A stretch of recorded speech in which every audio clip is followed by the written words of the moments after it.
लिए हर हिंदू, हर सनातन धर्मियों का, सनातन सिपाहियों का कर्तव्य होना चाहिए कि एक गाय अपने घर में अवश्य पालें। आज गाय की जो दुर्दशा हो रही है, हमारी आपकी विचारों के कारण, हमारी आपकी कमियों के कारण हम 10 भैंस पाल लेंगे और 10 भैंस को खिला लेंगे, लेकिन एक गाय को हम नहीं खिला सकते। ये हमारे स्वार्थ की चरम पराकाष्ठा है। इतना स्वार्थी भी नहीं बनना चाहिए मानव को कि एक गाय की सेवा ना कर सके।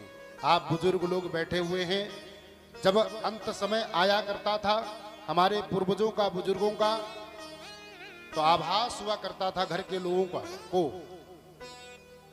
कि अब इन्हें गाय की आवश्यकता है, बछिया की आवश्यकता है, और आंगन में चारपाई डाल करके घर के बुजुर्ग को लिटा दिया जाता था और गाय की पूंछ को पकड़ाते ही उनका शरीर से प्राण निकल जाया करते थे। ऐसी पुण्य आत्माएं हुआ करती थी।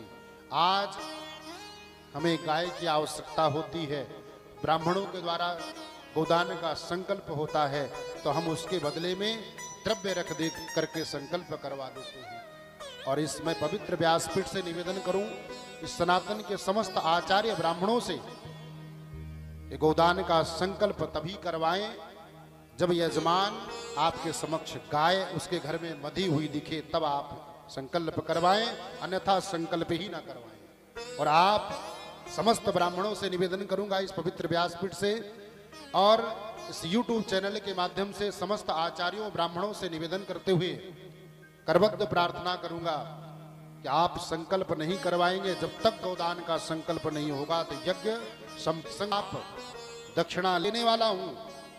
भगवान ने मुझे ये, इसलिए मैं आपसे निवेदन करूंगा, मैं गोदान का संकल्प तभी करवाऊंगा जब आप अपने घर में एक सुंदर गाय को बांध करके और उसकी सभ्य दक्षिणा दे सकते हैं, लेकिन गाय का सेवा का संकल्प आपको लेना होगा।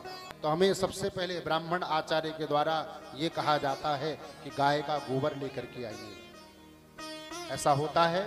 और फिर हम आप मुंह उठा करके दर दर भटकते हैं।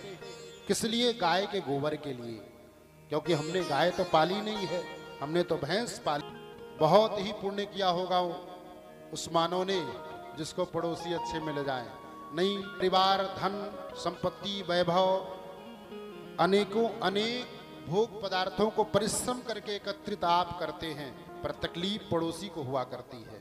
अगर वो परिश्रम नहीं करता, आपका पड़ोसी परिश्रम किया, तब उसने ये धन, वैभव, मान, सम्मान सब कुछ अर्जित किया है।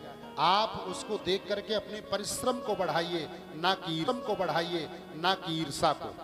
ईर्षा बढ़ाना हमारा कर्तव्य नहीं है। हमारा कर्तव्य है कि हम अपने पड़ोसी से शिक्षा लें कि अगर वो 10 घंटे परिश्रम करता है तो हम कम से कम 11 घंटे परिश्रम करके धन और सम्मान को प्राप्त करें, लेकिन उससे ईर्षा ना करें।